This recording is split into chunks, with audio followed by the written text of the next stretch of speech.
What's up, guys? It's Kyle, and today we got some news from the Once Human team, kind of explaining how these seasons are going to work with Once Human. For everyone that doesn't know, Once Human is going to have seasons in its gameplay. Kind of like, from what I understand, it can be kind of similar to like League mechanics if you played like Diablo, Path of Exile, stuff like that.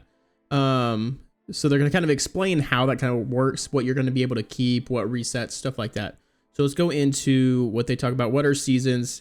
In Once Human, each server has a gameplay theme that we call the seasonal scenario, and each one offers different seasonal objectives or special gameplay mechanics, again, like a League in Path of Exile or Diablo. We crafted a range of seasonal objectives tailored to different scenarios, each packed with unique mechanics, environments, and content. So it's really nice. It says each server has a theme, so I guess you can go through to pick on the server that you want, possibly, and then just see how that works. What different mechanics are going to be in that.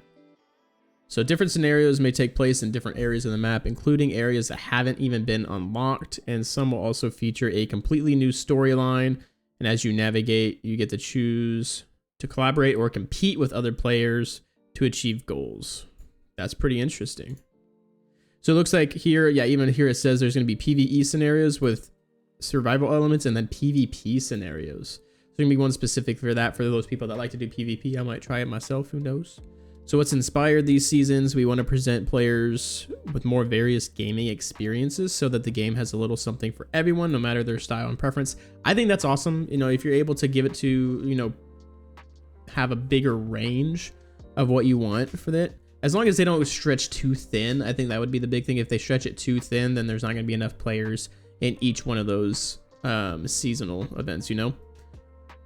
But once the new seasons begin, will I lose my previous progress? I think that's the big question that a lot of people are asking. Like, what do we get to keep? What am I doing now that moves on with the seasons? So we're aware that players are concerned their in-game progress will reset in 6 weeks, but we're here to assure you that this is not going to happen. We value the time and effort. So items and gear you have attained from the seasonal scenario will be retained in various ways, okay?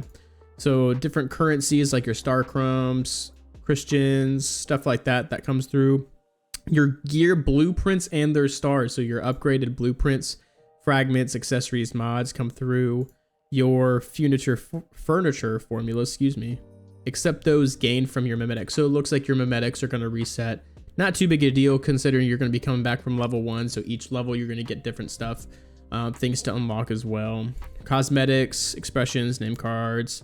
Your house blueprint, that's a nice one. So that way you can build your house the way you want it, and then in each season you don't have to worry about having to rebuild that house from scratch again. Main story and side story task progression. That's huge. So you don't have to go through the main story each season. You can finish your story, finish the side quests, and then you never have to do them again. You're done. I think that's great. And then your friends list, which that makes sense. The following content and resources will be only partially carried over when you decide to enter a new season, start a new journey. So things like your materials, medicines, ammo can be carried over into a new season based on item transferring rules, so you can progress faster in the new season.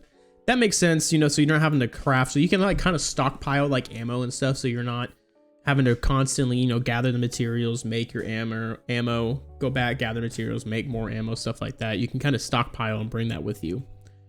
In each season, your character begins at level 1, and all exploration progress on the world map is reset. So all those towns that you visit and complete, like, you know, you find all those mystic chests, you find all those weapon crates, you will have to do that again, it looks like. This ensures a level playing field for all players in the new season, and then the new season scenario will present a different map for exploration and rewards. Each seasonal server will also feature fresh challenges, tasks, and rewards. That makes sense because, you know, if someone's already gone through and collected all that stuff, that kind of gives them a head start compared to somebody else that hasn't yet. So I think that's a pretty fair thing to do for them. Why does it only last 6 weeks? That was a question I was having. I feel like 6 weeks is pretty short, but let's see. Different scenarios are going to have different durations. The 2 existing scenarios are 6 weeks in length. Okay. Future scenario seasons might have longer or shorter durations. There may also be some permanent scenarios for players to enjoy. I feel like that's pretty cool.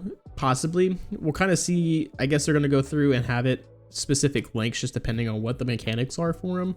So if it's kind of drastic, maybe it'll be a little bit longer. If it has to be more grindy, if it's not as grindy, it'll be shorter. I'm curious about how these permanent ones are gonna work. I don't know how that would be. Hopefully it's nothing too drastic. Like I said, if they kind of stretch it too thin, like we were saying here, that they're gonna have each server having a specific theme. If some of them are permanent, I just really hope that the game has that population. It's not gonna kind of spread it too thin. Because I think one thing that's really nice with this game is the kind of group thing that you can have, you know, fighting these bosses, grouping together to fight them, kind of building a little neighborhood, kind of just have that social aspect to it. I don't know if it'll keep that if it stretches that population too thin, but anyway, that's Seasons in Once Human. That's explained for us finally, so we understand fully what we're getting into. Thank you guys for watching. If you enjoyed this, please give me a thumbs up, subscribe. And if you want some more Once Human videos, stuff like this or other things, please let me know in the comments below. Thank you guys. Have a good one.